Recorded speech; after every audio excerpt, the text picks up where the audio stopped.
Oke, sekarang kita masuk ke kita check up keuangannya, ya keuangannya sebelum COVID ya.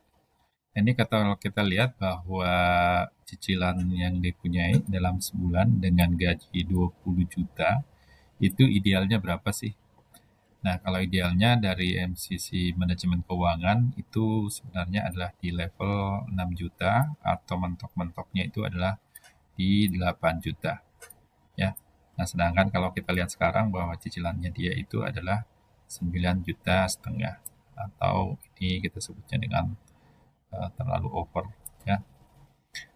Nah, terus kemudian kalau kita lihat dengan cicilan yang dia punya 9 juta, ini berapa sih harusnya dia punya penghasilan bulanan idealnya. Nah, penghasilan bulanannya kalau tadi kita lihat sebelah ini adalah ini kombinasi antara 13 juta ya sama 15 juta. Jadi tidak boleh dihitung dua kali ya. Nah, sehingga kalau kita lihat dengan 9 juta ini harapannya dia sih sebenarnya punya penghasilan 28,5 juta kalau dia mau nyicilnya 9,5 juta. Nah, sedangkan kondisi sekarang dia itu punya penghasilan cuma 2 juta. Artinya ya tadi sama terlalu besar cicilan yang diambil dibanding dengan penghasilan yang dia punyai. Nah, coba kita bedah lagi. Sebenarnya idealnya dengan contoh misalnya tadi, dengan contoh ya 30% dari gajinya dia atau di level 6 juta, ini berapa sih ya harga rumah berapa yang bisa dia beli ya dengan cicilan 3 juta per bulan atau dengan cicilan mobil 3 juta per bulan. Ya, setelah kita kalkulasi-kalkulasi dengan metode yang sama di sini, itu kita dapatkan bahwa harga rumah yang sebaiknya dibeli untuk cicilan 3 juta itu di harga 300 jutaan ya. Nah, terus kemudian harga mobil ya yang dia beli itu bukan di 285 tetapi di 190 jutaan atau mobilnya yang tipe-tipe Calia Agya kalau dia mobil baru ya. Bukan seperti yang tadi, tipe mobilnya Yaris, Avanza, Ras atau Expander ya. Nah, ini kita lakukan tadi check up terhadap keuangan yang bersangkutan. Jadi kita lihat bahwa ini yang bersangkutan ini sebelum Krismon pun sebenarnya sudah bermasalah terhadap keuangannya karena terlalu agresif terhadap jumlah cicilan yang dia inginkan dilihat dari komposisi gaji bulanannya dia. Nah, sekarang apa yang harus kita lakukan? Ya, yang kita harus lakukan tadi adalah dengan kondisi penghasilan dia 10 juta, nah idealnya itu adalah cicilan kita di level 30 sampai 40%. Ya, 40%. Sedangkan sekarang dia punya cicilan adalah kurang lebih di 9,5 juta. Nah, kalau kita lihat dengan kondisi 3,5 juta, dia punya pilihan itu adalah rumah dan mobil. Ya, nah mana yang mau dilepas? Ya, otomatis yang harus dilepas ya mobil lah. Ya, karena apa? Karena rumah kalau dia lepas, dia mau tinggal di mana?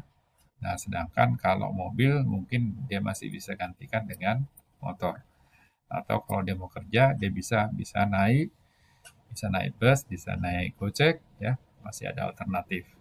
Nah, itu. Nah, sehingga, nah ini tadi, ini bagaimana?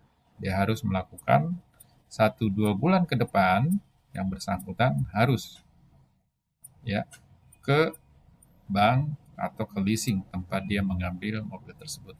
Ya udah balikin aja kuncinya, terus kemudian dihitung-hitung ya berapa yang sudah dibayar, berapa yang enggak, apakah masih ada ya. Nah, ini harus ambil action ya, harus ambil action terhadap dia harus menyelesaikan ini. Nah, dengan dia menyelesaikan ini berarti kan cicilannya dia yang 4,5 juta itu nanti nggak dipakai lagi untuk tiap bulannya untuk ngansur cicilan mobilnya.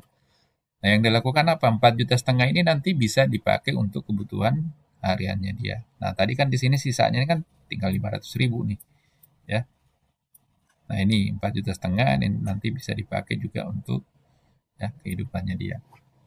Ya, untuk dipakai biaya bulanan keluarganya dia. Jadi saya ingat tadi dari 500.000, nah sekarang udah naik menjadi 5 juta karena ada 4,5 juta sama 500.000 tadi. Nah, dengan gaji 500 dengan sisa 5 juta, nah itu ya masih bisa dipakai untuk kelola kita punya keuangan keluarga. Nah, ada lagi alternatif sebenarnya adalah 5 juta ini kita bisa melakukan yang namanya refinancing. Refinancing itu adalah kita melakukan ya penataan ulang. Nah, kita bisa perpanjang kita punya kredit, misalnya tadi dari 15 tahun atau 10 tahun menjadi 15 atau dari 15 menjadi 20 tahun ya. Nah, tetapi kemarin saya hitung-hitung kalau kita mau refinancing dari 15 tahun ke 20 tahun, nah turunnya ini kurang lebih cuma 300.000 ya. Jadi dari 5 juta turun menjadi 4,7 ya. Jadi nggak terlalu signifikan. Makanya kalau menurut saya lebih baik yang rumah ini dipertahankan aja, tetap nyicil lanjut. Nah, ya. Nah, terus kemudian, nah ini mungkin tadi. Jadi mengelola keuangan kita. Karena apa? Kenapa kita harus yang pertama hutangnya dulu yang harus kita benahin? Karena apa? Kalau hutangnya kita udah benahin, kita tanda kutip sudah bisa punya hasilan atau additional yang bisa dipakai untuk mengelola keuangan belanja kita secara bulanan. Nah, sekarang kita masuk ke berikutnya adalah kita masuk ke bagaimana mengelola secara bulanan. Nah, mengelola secara bulanan, nah ini saya punya teori, ada yang namanya teori ABCD. Nah, teori ABCD itu adalah item-item yang sifatnya amal, itu biasanya saya simpan di sini, sumbangan, terus kemudian amplop nikahan 17, kemasyarakatan. Nah, terus kemudian B-nya itu adalah berkembang. Nah, biasanya ini kita anggarkan 10% daripada kita punya total penghasilan atau pengeluaran kita. Nah, berkembang itu biasanya pakai untuk beli buku, ikut pelatihan, terus kemudian hobi kita, kebugaran, aksesoris, traveling. Ini biasanya dipakai untuk menyenangkan diri ya. Kenapa? Kita udah ada rutinitas-rutinitas kita harus tetap.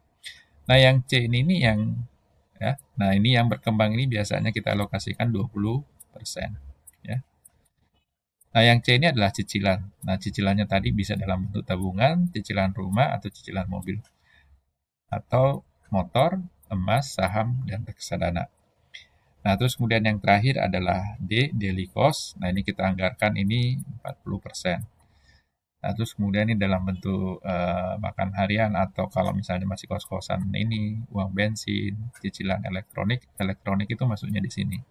Uang STNK, listrik, air, sabun segala macam masuknya di sini. Nah, nah ini mungkin sebagai dasar pengelompokannya kita. Nah, ini adalah A 10%, B 20%, C 30%, D 40%. Kenapa tadi? Ya cicilan, yang tadi cicilan itu masuknya di sini ya. Tadi kita harapkan bahwa di sini 30%. Nah, bagaimana kalau komposisinya tidak berimbang? Nah, coba apa yang harus kita lakukan kalau komposisinya tidak berimbang? Nah, ini contoh. Nah, tadi dengan penghasilan 10 juta, ya, tadi ada 10%, 20%, 30%, 40%. Nah, tadi cicilannya kita tadi udah mentok di 5 juta nih. Nah, udah mentok 5 juta pasti ini tidak, ya. Berarti kan ini sudah 50%. Berarti, nah tetapi ini karena sudah tidak bisa digoyang, berarti kan ada yang kita harus prioritaskan. Nah, yang kita prioritaskan berarti kan tadi di amal mungkin ini nggak nyampe 10%. Mungkin kita alokasikan ya udah 200.000 aja. Itu kalau ada mungkin uang amplop kalau ada yang nikahan. Nah, terus kemudian 200.000, nah 200.000 itu lebih ke arah mana? Lebih ke arah mungkin untuk sementara ya kalau ada mengenai kita kebugaran atau beli vitamin segala macam ini bisa di sini. Nah, yang 4,5 juta, nah ini ya 4,6 sisanya ini kita bisa pakai sebagai uang makan harian, uang bensin, listrik, sabun segala macam di sini.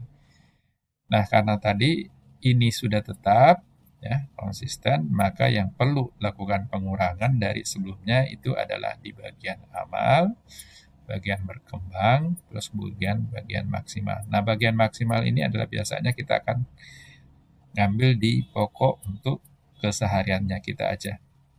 Nah, itu. Jadi kita harus ngontrol kita punya pengeluaran. Nah, gimana caranya? Nah, gimana caranya? Ya ini, kita isi sebenarnya. Nah, nanti buat yang tertarik bisa apa namanya, tulis di deskripsi atau di ini emailnya sehingga nanti saya akan kirim ya. Yang berminat untuk mendapatkan gimana form ini dari Excel kita isi. Contoh misalnya ini ada cicilan tanpa agunan, terus kemudian ini ada uang makan harian. Uang makan hariannya ini biasanya saya akan kali misalnya 15.000 dikali 3 dikali buat 2 orang. Nah, terus kemudian tagihan listrik, tagihan ini segala macam, belanja bulanan, terus kemudian bensin, parkiran, susu anak. Nah, ini nanti tinggal diisi. Nah, nanti ini diisi nanti supaya nanti. Nah, setelah diisi, ini secara bulanan, nanti pengontrolan pelaksanaannya itu harus dikontrol. Nah, kalau bisa diamplopin, masing-masing item ini diamplopin. Supaya apa? Supaya kita tidak saling nyebrang penggunaannya. Nah, supaya ini bisa terkontrol, kita harus lakukan ini minimal 3 bulan. Ya. Supaya apa? Supaya kita bisa mulai terbiasa dengan pola keuangan yang baru. Ya. Nah, supaya kita bisa sukses tadi mengatur keuangan, kita udah benahi ya tadi hutang-hutangnya kita, terus kemudian kita mengelola ya pengeluarannya kita di sini, kita mengelola dengan kita mencatat ya, terus kemudian kita lakukan. Nah, minimal kita lakukan selama kurang lebih 3 bulan. Nah, ini untuk sukses keuangan biasanya yang 3 hal yang perlu kita perhatikan. Yang pertama itu adalah bagaimana kita melakukan mengontrol pengeluaran bulanan kita. Kita harus ketat dan konsisten. Ya, tadi seperti tadi yang saya katakan, ya uangnya kita itu kalau bisa kita masukin amplop, kita bisa bagi-bagi ya sesuai dengan kebutuhannya. Nah, terus kemudian yang kedua adalah mindset. Nah, mindsetnya kita adalah kita mendahulukan dengan kondisi yang seperti sekarang, kita harus mendahulukan kebutuhan dulu dibanding dengan kita punya keinginan. Nah, perbedaannya kebutuhan dan keinginan apa sih? Nah, kalau kebutuhan kita tidak penuhi, itu kehidupan kita akan bermasalah. Nah, tetapi kalau keinginan kita tidak penuhi, itu yang masalah cuma gengsinya kita. Nah, terus kemudian yang terakhir adalah kita bisa melakukan saving atau menabung. Nah, ini saya sebutnya biasanya ini dengan the power of receh ya. Dengan kondisi misalnya kita bisa saving ya, uang makan 10.000 per hari, 10.000 per hari. Contoh tadi ya kita anggarkan kan 15.000 ya. Setiap kali makan dikali 3 ya. Udah 45.000 dikali 2 orang karena suami istri. Berarti kan kurang lebih anggaran hariannya adalah 90.000. Nah, bisa nggak kita kontrol ini? Ya, tinggal 80.000 ya, 80.000 per hari.